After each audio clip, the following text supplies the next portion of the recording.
and the West African country of Ghana. Urban areas and dirt roads were kept clean with brooms made locally. Wives and servants used these brooms to clean homes in order to sweep away evil spirits and past wrongs. Over time, brooms were waved over the heads of marrying couples to ward off spirits. Originally, the broom was jumped over by a couple to symbolize their commitment to their household. The man jumping the broom represented him being the head of his household, and as for the woman, jumping the broom symbolized her overall commitment to her house.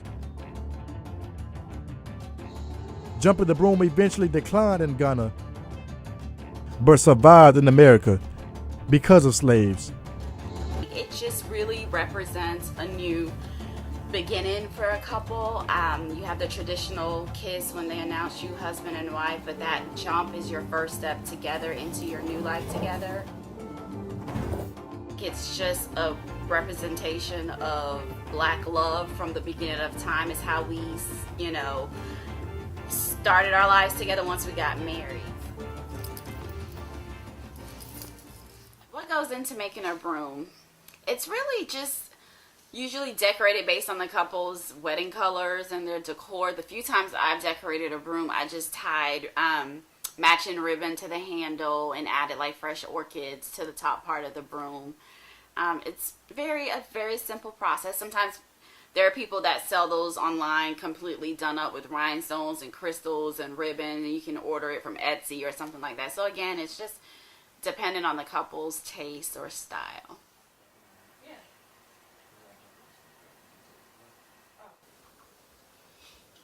We've been married 8 months. And we got married March 15th, 2018. My name is Satoda. And this is my husband, Eddie. Woo. Yeah.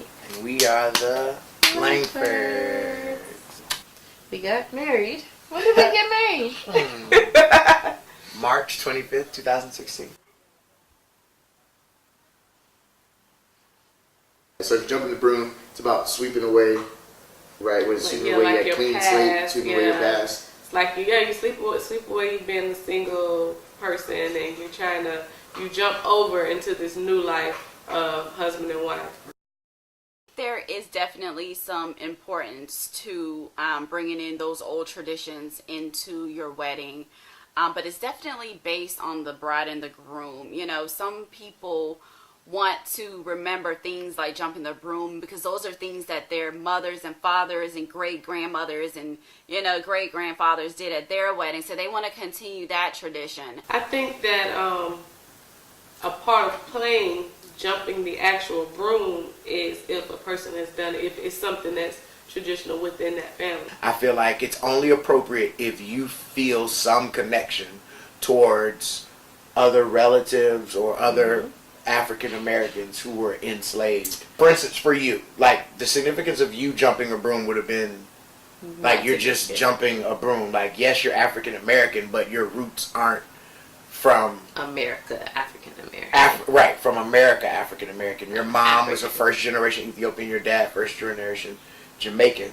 So none of your ancestors would have jumped a broom ever, But my family, on the other hand, goes back to Detroit, which goes back to Tennessee, which goes back to sharecropping in Tennessee, and which before that were slaves.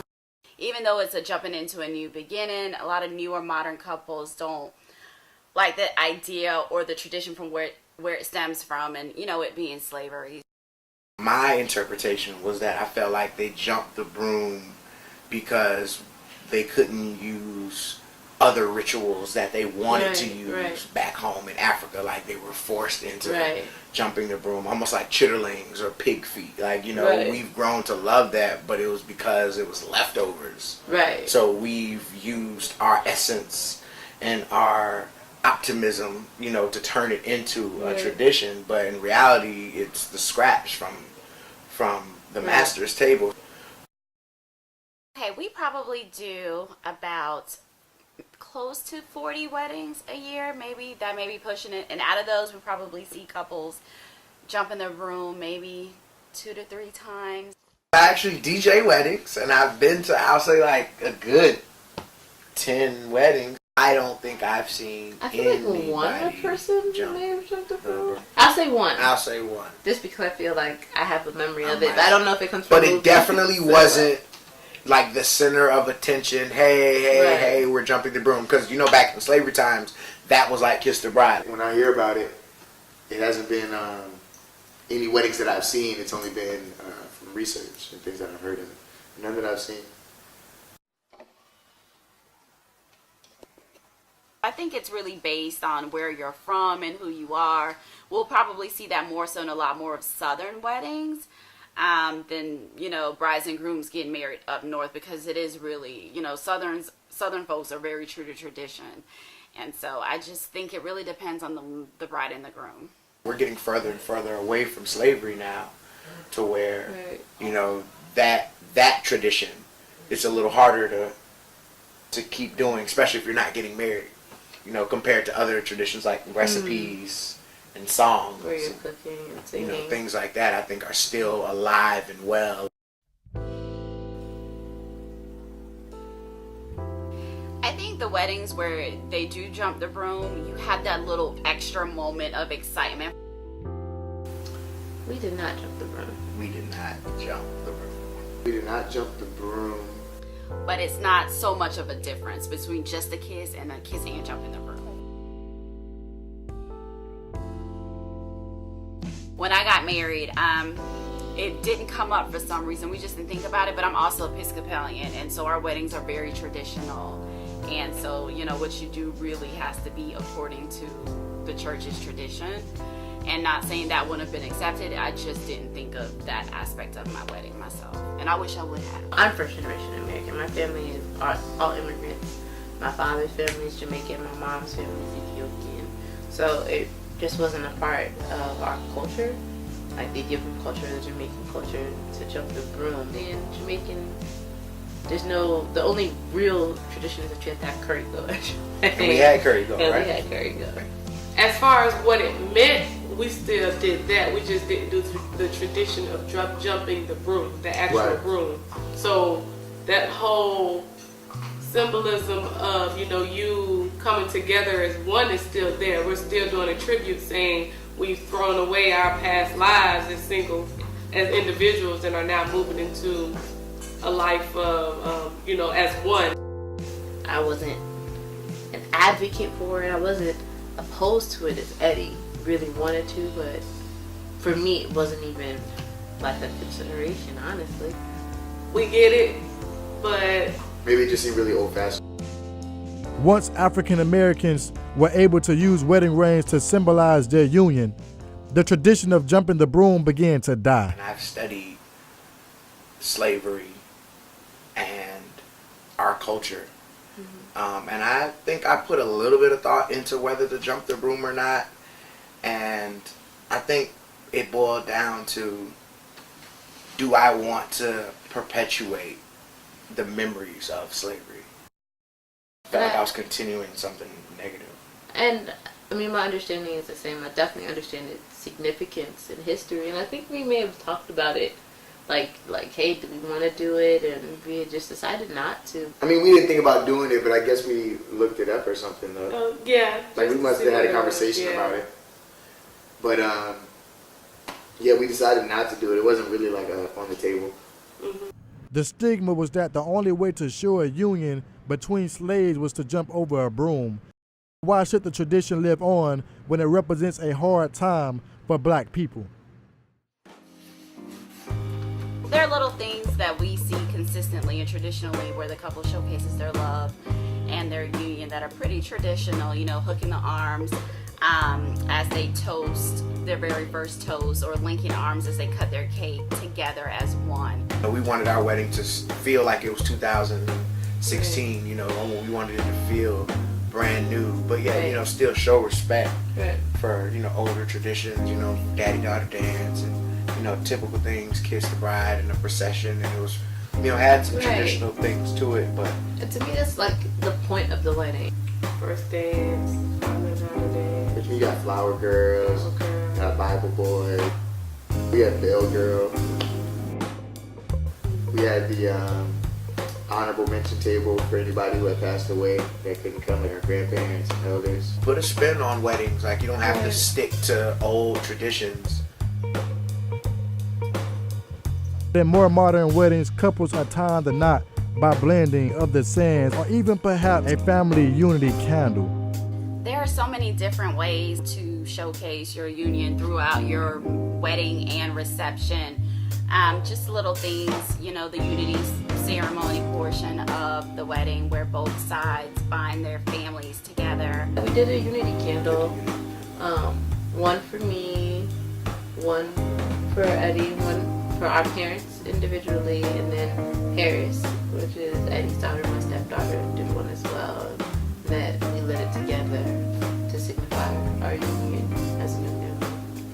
I definitely wanted to make sure that we did some sort of like unifying celebration at our ceremony, and I think out of the options we had, the unity candle one just really fit our family. Even for kids, it was symbolic to show like we're all on the same team from this day forth. At our wedding, we did a different type of tribute. We did a unity cross at the wedding. It comes with 3 pegs and then 2 pieces. So you have an outside frame that's like a straight cross. It represents the groom, the strong provider, you know, the masculine portion of it. And then on the inside, it's like this intricate design. It represents the bride, and that's the creative side, you know, the nurturing, all of that part. Put them together, and there's 3 pegs that symbolize, you know, the Holy Trinity. Put them together with God in the midst. The bride and the groom come together as one. It all comes together into one very nice cross. So it was a tribute for everybody coming together. I looked at jumping the broom as, you know, we're free now and we're able to do whatever tradition we want to do. So don't just restrict us to having to use household goods, you know, in our celebrate to demonstrate our love. People are being more creative about things. Like, they're still doing a tribute, but it might not be, you know, jumping the broom. People really do games at their wedding, I think is a new thing. Like actual games. Like, we went to a wedding where we played like an interactive game on the screen. You know, like a trivia game, and people use your cell phone as a handheld device. And then I know another wedding where people had to make up a dance when when it was their turn for their table to go line up in the buffet. You know, I just feel like nowadays it's more interactive. It's more interactive, and it's more acceptable to make it interactive because people have their cell phones and they can just tune out. Yeah, people don't want like an uptight, formal celebration anymore. I think those are gone. Yeah, those are gone. I know I had the conversation with my mom. She said, you know, I asked her, I know I wanted to do the unity tribute because it was something that was different, and it wasn't jumping the broom. But I asked her as well, like, do you think I should jump the broom and do, you know, the unity tribute? And she said, you don't really have to do you don't really have to jump the broom because you're going to be doing the same thing twice. And I was like, oh, okay, that was very simple way. Did you ask her if she jumped the broom? I did, and she said she didn't. She was given a broom though. I do remember the broom. My grandma still has it. I do remember the broom, but it wasn't used. You just didn't jump and see. And I asked her, she's like, you don't really have to. But she didn't give us the broom yet. That broom's supposed to come on down. There is a broom. There is a broom. Surviving the transatlantic slave trade and American slavery, despite its decrease in popularity, jumping the broom is forever etched in the culture of African diaspora. It's been so happy and good. Like, I forget, like, dang, it feels like a year or two. Like, it doesn't feel like we're coming up on 3 years. Like, time has really flown. Like, if you really do work at your marriage, it's not hard work, but, you know, if you really do stay on top of your marriage and live like every day is a fresh day, every day is a new day, You know, you're always thinking of new Right. things to do. You're always trying to keep it fresh. Right. You know, it's like a fun class. Like you're typing reports and you're doing work, but you don't even realize like, oh, the semester's flying by.